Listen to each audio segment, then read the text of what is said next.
Монгол улс чөлөөт зах зээлийн шин нийгэм рүү шилжих явц эхэлсэн 1990-ад онд барилгын салбар хүндхэн байдалд ороод байсан тэртех донсол гооч илүүдэд барилгачдынхан сэтгэлийн дуудлагаар Монголын барилгачдын холбоо үүсэн байгуулагдсан билээ. Бурхан хүнийг буйуулгасан. Бусдыг нь барилгачид бүтээсэн. Монголын барилгачдын холбоо.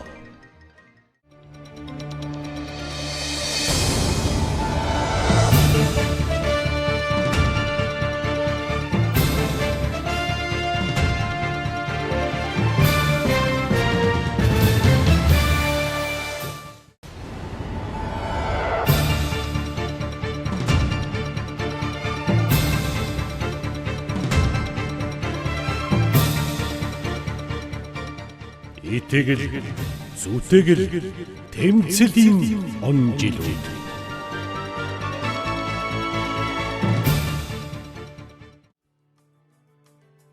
Ардчилсан хувьсгалтай нас чадсуу анхны төрийн бус байгууллагын нэг бол Монголын барилгачдын холбоо байлаа.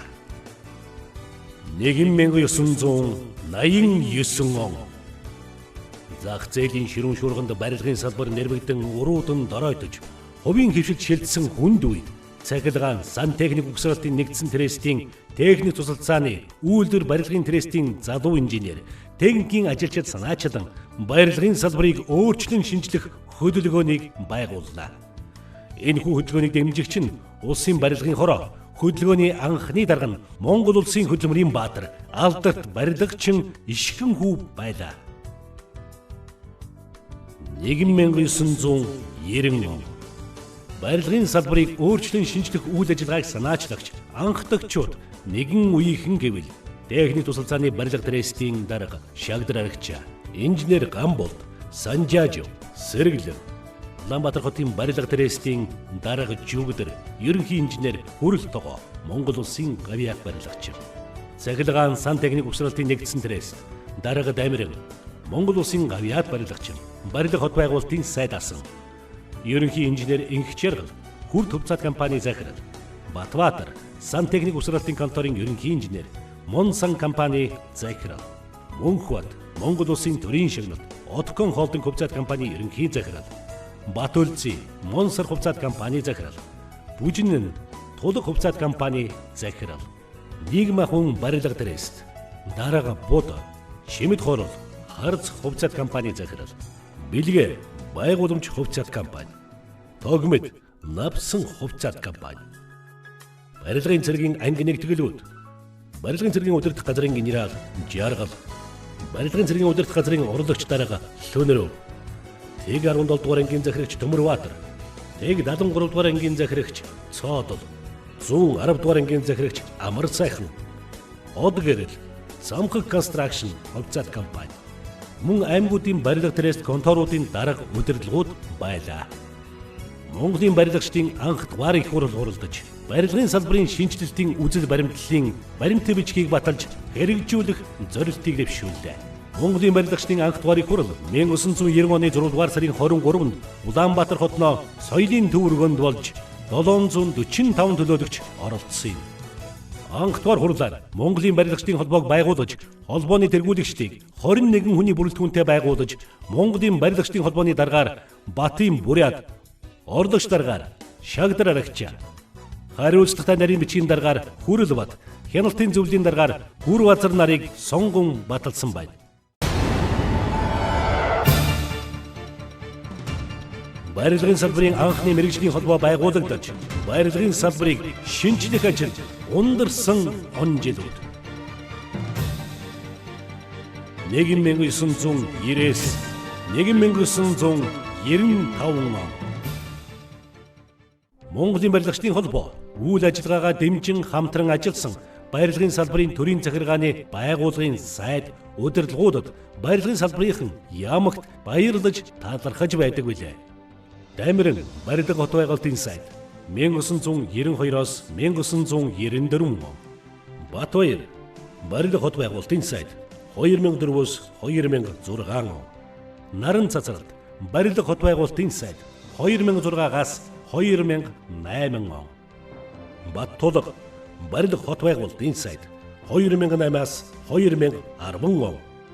Дашторж барилга хот байгуулалтын сайд 2010-аас 2012 он. Баяр сайхан барилга хот байгуулалтын сайд 2012-оос 2014 он.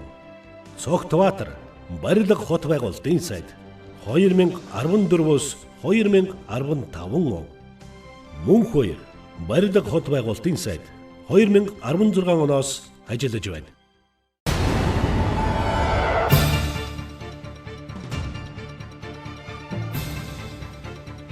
Шинэ мянганы шинэ санаачлагуудаар өгцсөн он жилүүд. 1995-аас 1999 он. Аймаг орон нутгуудад салбар зөвлөлүүдийн байгуулан холбооныхоо үйл ажиллагааг үндэсний хэмжээнд өргөн цар хүрээтэйгээр зохион байгуулж ажиллаан эрчимтэй эхлүүллээ. Барилгачдын холбооны салбар зөвлөлөө байгуулсан анхдагчид. Дархан уул аймгийн салбар зөвлөлийн анхны дарга Монгол Улсын авиат барилгачин Баатар Жив. Өвөрхөн аймгийн салбар зөвлөлийн дарга Монгол Улсын авиат барилгачин Төмөрбаатар. Завхан аймгийн барилгачдын холбооны дарга Монгол Улсын авиат барилгачин Гунаажив. Өвнөгов аймгийн салбар зөвлөлийн дарга Говь гурван сайхан компани гүйцэтгэх захирал Сэдэн Самб. Увс аймаг Арагчаад орж барилгын инженерүүд хувьцаат компани захирал Архангай аймаг Эренцэн дорж, Орхон аймаг Монгол Улсын авиат барилгачин Жаданба. Барилгын салбарын шинэ мянган ээг өгтөж, Монголын барилгачдын 3 дугаарыг хурал 1999 оны 6 дугаар сарын 19-нд хуралдаа. Холбооны ерөнхийлөгчөөр Монсан хувьцаат компани захирал Батбаатрыг сонгожээ. Их хурлаар шинэ мянгантай Монголын барилгын салбарын хэрхэн учран золгох, салбараа сэргээн хөгжүүлэх ямар зорилт дэвшүүлэх талаар нухацтай ярилцаж, зах зээлийн давалгаанд савлаж сарниж задарч явсан дан дүгнэлт хийж, нэгдэж нэгдсэн зорилттой болж, урагшаан хөгжил дэвшил рүү хөдлүүрэн болон зүтгэх гэсэн нэгэн зорилтод Монголын барилгачдын их хурлаар нэгдэж шийдвэр гаргажээ.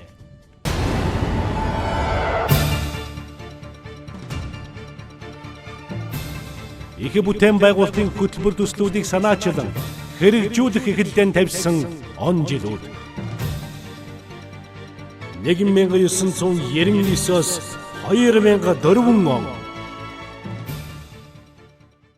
Америкийн нэгдсэн улсын орон сууцны үндэсний холбоо, Оросын холбооны улсын барилгачдын холбоо зэрэг байгууллагуудтай хамтын ажиллагаа тогтоож, туршлагын судалцсны үндсэн дээр Монголын барилгын салбарт сэргээн хөгжүүлэх чиглэлээр орон сууц 21-р зуун хөтөлбөрийг боловсруулж, засгийн газар барилга хот байгуулалтын яамд санал болгон хамтран хэрэгжүүлэх их ажлыг өргөнүүллээ.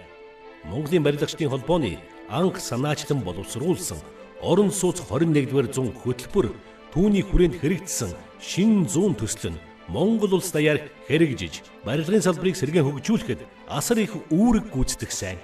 Засгийн газрын орон сууц үндэсний хөтөлбөр 4,000 төрлийн албан хаагчийн орон сууцны төсөл, 40,000 орон сууц, 100,000 айлын орон сууц хөтөлбөр төслүүдийн эхлэл үндсэн болж байгаад барилгачид бахархаж байдгийг. Энэхүү хөтөлбөр төслүүдийг боловсруулж хэрэгжүүлэхэд барилгын салбарын олон зуун инженер техникийн ажилтан оролцсон билээ.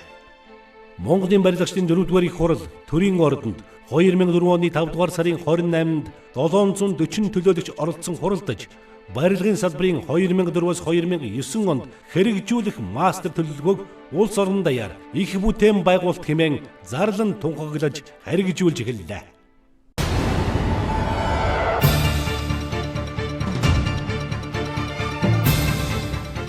Их бүтээн байгуулалтыг эхлүүлсэн он жилүүд. 2004-өөс 2009 он. Монголын барилгачдын холбооны дээд шагнал авраг барилгачин цол тэмдгийг батлан шилдэг барилгачнаа шагнаж эхэллээ. Монголын барилгачдын холбоо хэвлэл мэдээллийн байгууллагуудтай өргөн хүрээнд барилгын салбарын үйл ажиллагааг сурталчлах чиглэлээр хамтын ажиллагааг тогтоон идэвхтэй ажиллаж байна. Монгол улсад барилгын салбар үүсэж хөгжсөний 80 жилийн ог өргөн хүрээнд тэмдэглэлээ. Монголын барилгачдын холбоо байгуулагдсны 15 жилийн ойг өргөн тэмдэглэв.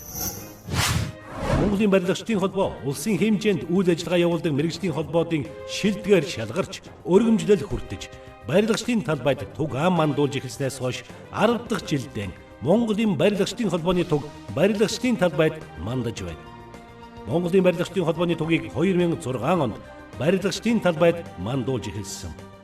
Монголын барилгачдын холбоо үйл ажиллагааныхаа цар хүрээ амжилт бүтээлээр барилгын салбараа төлөөлөн улсын хэмжээнд 4-р эренбэлэгдэж хөдөлмөр нийгмийн зөвшөөрлийн 3 талт хэлэлцээрийн гишүүн байгууллага болж улсын хэмжээнд хөдөлмөр нийгмийн асуудлыг шийдвэрлэхэд оролцогч мэргэжлийн холбоодын нэг болсон нь барилгын салбарын мэргэжлийн холбоод төрийн бус байгууллагуудын хэмжээнд анхдагч нь болсон юм. Барилгын салбар тулгамдж буй асуудал болон шийдвэрлэх арга замыг тодорхойлон хэрэгжүүлэхэд асар их ач холбогдол бүхий төр хувийн хвшлийн түншлэлийн хамгийн оновчтой хэлбэр болох барилгын салбарын хамтын хэлэлцээрийг байгуулах ажлыг санаачлан ажилласнаас хойш тус хамтын хэлэлцээрийг 6 дахь удаагаан зохион байгуулан ажиллалаа. Монголын барилгачдын холбоо улс орон даяар өрнөж эхэлсэн их бүтээн байгуулалтын хөтөлбөрийг тосон оролцож барилгын байгууллагуудад удирдлага, инженер, техникийн ажилтнуудын олон улсын үзэсгэлэн яармагт оролцуулах мэргэжил дэвшлүүлэх сургалтуудыг үе шаттайгаар зохион байгууллаа. Барилгын салбарт мэргэжлийн сургалтын тогтолцоог нэвтрүүлэх ажлыг хөдөлмөрийн яамтай хамтран хэрэгжүүлж эхэлсний үр дүнд барилгын салбарын мэргэжлийн ажилчдын мэргэжлийн зэрэг төвшин тогтоох мэрэгшүүлэх сургалтуудыг үе шаттайгаар зохион байгуулж эхэлснийг зам тээвэр барилга хот байгуулалтын яамнаас 273 дугаар тушаал гарган дэмжлээ. Монголын барилгачдын холбооны дэргэд барилгын байнгын арбитр ажиллаж ажлын гүйцэтгэлийг гэрээний маргааныг шийдвэрлэж эхэллээ. Улс орон даяар их бүтээн байгуулалтыг зарлан тунхагласан Монголын барилгачдын 5 дугаар их хурал хуралдлаа. 2009 оны 4-р сарын 9-нд засгийн газрын ордны их танхимд 900 гаруй төлөөлөгч оролцсон хуралдаж барилгын салбарынхны 2009-оос 2014 онд хөгжүүлэх стратегийн баримт бичгийг батлан гаргалаа. Шинэ бүтээн байгуулалт зорилттой хөтөлбөрийг хэрэгжүүлэхэд барилгын салбарынхныгаа нэгдэж хамтарч ажиллахыг уриалан зохион байгуулсан он жилүүд 2010-аас 2016 он. Аймагуудын барилгачдын зөвлөгөөнд идэвхтэй оролцож, орон нутагтаа барилгын салбарыг хөгжүүлэхэд Монголын барилгачдын холбоо онцгойлон анхаарч ажиллалаа. Мэргэжлийн боловсрол сургалтын үндэсний зөвлөлийн гишүүнээр Монголын барилгачдын холбоо сонгогдож, барилгын салбарын зөвлөлийг гүйцэтгэх захирал шоудер ахлан ажиллаж, барилгын чиглэлээр сургалт явуулдаг, мэргэжлийн сургалт үйлдвэрлэлийн төвүүдийн сургалтын хөтөлбөрийг боловсронгуй болгож, батлах, мэргэжилтэй ажилчдын төвшинг тогтоох, мэргэшүүлэх сургалтуудыг зохион байгуулах ажлыг үе шаттайгаар гүйцэтгэж байна.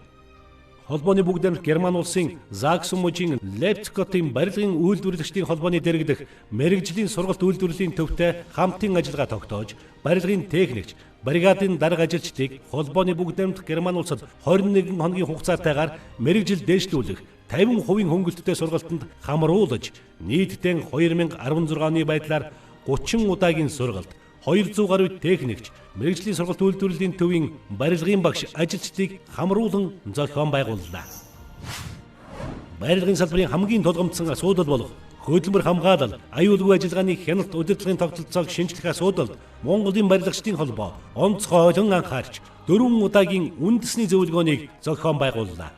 2013-аас 2015 онуудад барилгын салбарт гарсан хөдөлмөр аюулгүй байдал эрүүл ахуйн осол зөрчлүүд судалгаа хийж өндрөөс гарах ослоос урьдчилан сэргийлэх чиглэлээр хэлэлцүүлэг зөвлөгөөнийг 2016 оны 2-р сарын 29-нд барилгын хөгжлийн төвийн 5 давхарт зохион байгууллаа. Зохион байгуулагчид болон зочид төлөөллүүд нийт 201 хүн хэлэлцүүлэгт оролцсон байна. Монголын барилгачдын холбоо гишүүн болох дэд бүтэц инженеринг компанитай хамтран нийслэл Улаанбаатар хотын төрийн орон сууцны усны ашиглалт хэрэглээг тоолуржуулах арга замаас 100 мянга төслийн хүрээнд усны сэдвийг хөндөж, усны нөөц дундарсаар нэвтрүүлгийг бэлтгэн Монголын үндэсний олон нийтийн телевизээр задлаа. Усны ашиглалт хэрэглээг тоолуржуулах хөтөлбөрийн хэрэгжилт, тулгамдж буй асуудлууд шийдвэрлэх арга зам сэдвт олон улсын зөвлөгөөний арга хэмжээ 2016 оны 8 дугаар сарын 16-ны өдөр дэд бүтэц инженеринг компани хурлын танхимд 11 цагт эхэллээ. Энэхүү төсөл зөвлөгөөний гол зорилго нь дэд бүтэц инженеринг компани Оросын холбооны улсын Арзамасский приборостроительный завод имени Планжина үйлдвэрийн хамтын ажиллагааны хүрээнд цэвэр ус болон бохир усыг тооловжуул, саард ус ашиглах чиглэлээр хамтран ажиллаж байна. Нийслэлийн захирагчийн ажлын албаны дарга бөгөөд ерөнхий менежер Ган Төмөр даргын ажлын өрөөнд албан ёсны уулзалт хийгдлээ. Барилга хот байгуулалтын яамны хурлын данхимд дэд бүтэц инженеринг компани Арзамасский приборостроительный завод имени Планжина үйлдвэрт санамж бичигт гарын үсэг зурх ёслолын ажиллагаа боллоо. Барилгын салбарын хөдөлмөрийн аюулгүй байдал, эрүүл ахуйн үндэсний 4-р зөвлөгөөнийг чанар аюулгүй байдлын төлөө хамтдаа уран дор барилга хот байгуулалтын яам, хөдөлмөрийн яам, мэрэгжлийн хяналтын ерөнхий газар, нийгмийн даатгалын ерөнхий газар, барилгын хөгжлийн төв, Монголын барилгачдын холбоо зэрэг байгууллагууд хамтран 2016 оны 4-р сарын 15-ны өдөр Монголын үйлдвэрчний эвлийн соёлын төв ордонд зохион байгууллаа. Хөдөлмөрийн аюулгүй байдал, эрүүл ахуйн үндэсний зөвлөгөөнд Улаанбаатар хотоос 162 төлөөлөгч, хөдөө орнуудаас 138 төлөөлөгч тус оролцлоо. Барилгын салбарт олон улсын хөдөлмөрийн аюулгүй байдал, эрүүл ахуйн ОКС-аас 18 тэг 1, 18 тэг 2 стандартууд Монголын үндэсний стандарт болгон хэрэгжиж эхэллээ. Германы олон улсын хамтын ажиллагааны нийгэмлэгтэй хамтран ажиллаж, барилгын техникч, бригадын дарга, мэрэгжлийн сургалт үйлдвэрлэлийн төвийн багш нарын мэрэгжил дэвшлүүлэх сургалтыг 2010-аас 2016 онуудад холбооны бүгд найрамдах Герман улсад 24 удаа, Монголд 6 удаа зохион байгууллаа.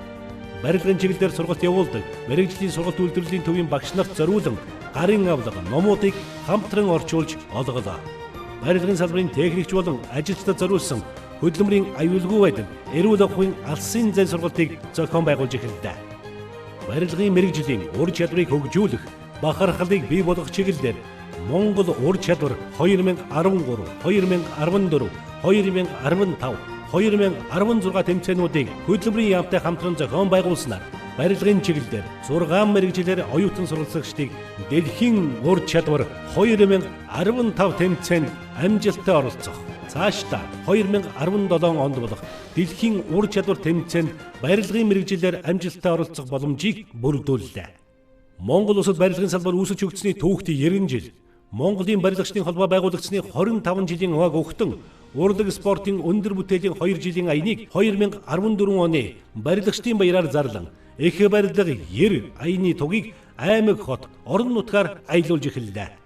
Дундгой, Дорногой, Архангай, Завхан, Сэлэнг, Булган, Төв, Хэнти, Орхон, Увс, Баянхонгор, Сүхбаатар, Хөвсгөл, Дорнод, Ховд, Баян үлгий зэрэг аймагуудаар аялуулсан болов. Энэхүү өндөр бүтээлийн аяны үр дүнд Монгол улсад барилгын салбар үүсэж хөгжсөний 90 жилийн ойг өгтөн их бүтээн байгуулалт аймаг нийслэл даяар өрнөж эхэллээ. Барилгын салбарынхны оны шилдэгүүдэд олгох шагнал, цом, өргөмжилийг шинжилэн олгож эхэллээ. Монголын барилгачдын холбоо төр засгийн болон барилгын салбарын төрийн захиргааны байгууллагуудтай хамтын ажиллагааг улам бүр өргөжүүллээ. Барилгын салбарын 2015-аас 2016 оны хамтын хэлцээрийг байгуулж, тулгамдсан асуудлуудыг шийдвэрлэх зорилт тавилаа. Барилгын салбарын хөдөлмөрийн аюулгүй байдал, эрүүл ахуйн болон чанарын хяналтыг сайжруулах чиглэлээр мэрэгжлийн хяналтын ерөнхий газартай гэрээ байгууллаа. Нийслэлийн мэрэгжлийн хяналтын газартай гэрээ байгууллаа. Нийслэлийн гэр хорооллын хөгжлийн газартай гэрээ байгууллаа. Аймагуудын барилгачдын холбоотын үйл ажиллагааг эрчимжүүлэх чиглэлээр Архангай 2015 уулзалт болон Хэнти, Сүхбаатар аймагт аялал зохион байгуулж 2015-аас 2016 оны хамтын гэрээг байгууллаа. Хэнти аймагт аялал уулзалт зохион байгууллаа. Алтан овоо, Шилийн богдод аяллаа. Аймагуудын барилгачдын холбооны тэргүүн нартай хамтран ажиллах гэрээ байгууллаа. Барилгын мэрэгчлэр цэргүүдийг сургах, аймаг орон нутгийн бүтээн байгуулалтын ажилд барилгын цэргийн анги нэгтгэлүүдийг зохион байгуулалтаагаар оролцуулах зорилгоор Батлан хамгаалах яамтай хамтран ажиллах гэрээ байгуулан ажиллаж байна. Монголын барилгачдын холбоо гадаад харилцаагаа өргөжүүлэн, Япон улсын барилгачдын холбоотой их аварга даваа жаргалаар дамжуулан хамтын ажиллагаа тогтоож 2017 онд Монгол улсад барилгын мэргэжилтэй ажилчдыг 2 жилээр дадлагжуулах хэлбэрээр ажилуулах талаар санал солилцлоо. Холбооны бүгд найрамдах Герман улсын Заксен мужийн Магдебург хотын барилгын инженеруудын танхимтай Монголын барилгын инженер техникчдийг мэргэжил дэвшлүүлэх сургалтыг 2020 он хүртэл зохион байгуулах, хөдөлмөрийн аюулгүй байдал, эрүүл ахуйн академиг байгуулах талаар хамтын ажиллагааны гэрээ байгууллаа. Бүгд найрамдах Солонгос улсын гэрээлэгчдийн холбоотой хамтран ажиллах гэрээ байгууллаа. Барилгын салбарын хамгийн тулгамдсан асуудал болох аутсорсинг хэлбэрээр үйл ажиллагаагаа эрхлэгчид болон барилгын бригадуудыг ажилчдын мэргэжлийн зэрэг төвшин тогтоож мэрэгшүүлэх болон хөдөлмөрийн аюулгүй байдал эрүүл ахуйн сургалтанд хамруулж хөдөлмөрийн аюулгүй байдал эрүүл ахуйн хяналтын карт хөтөлбөрийг хэрэгжүүлэх ажлыг санаачилж эхлүүллээ. Захирам картанд ажил олгогч байгууллагын инженер техникийн ажилтан ажил агслын мэдээллийг тухай бүр оруулаад хадгалах боломжтой. Үүнд овгнэр, регистрийн дугаар, мэргэжил мэргэжлийн зэрэг, утас, оршин суугаа, хаяг, сургалтын төвийн мэдээлэл эхлэх болон дуусах огноог их мэт багтана. Барилга хот байгуулалтын сайд мөнх хоёр Монголын барилгачдын холбооны төлөөлөгчдийг хүлээн авч уулзсан дараах чиглэлээр санал солилцлоо.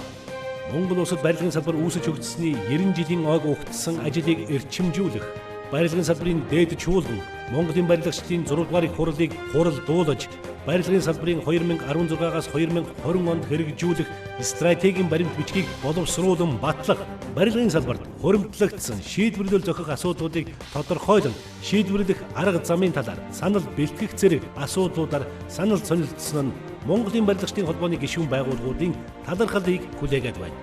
Улаанбаатар хотын дарга мөнх хоёртой хамт Берлин хотын даргатай уулзаж Улаанбаатар хотын угсармал орон сууцны барилгуудыг дулаалах төсөлд хамтран ажиллах санал дэвшүүллээ.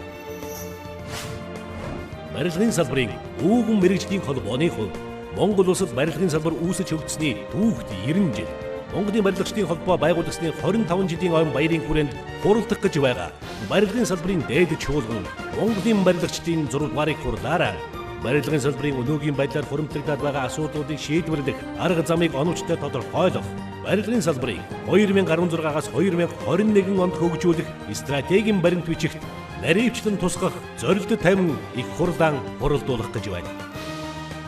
Монголын барилгачдын 6 дугаар их хурлын эрхэм төлөөлөгч та бүхэндээ Монгол улсад барилгын салбар үүсэж хөгжсөний түүхт 90 жил, Монголын барилгачдын холбоо байгуулагдсны 25 жилийн ойн баярын мэндийг дэвшүүлж, ажлын амжилт, сайн сайхан бүхнийг хүсэн ёроо. Сайн үйлс дэлгэр түгэ.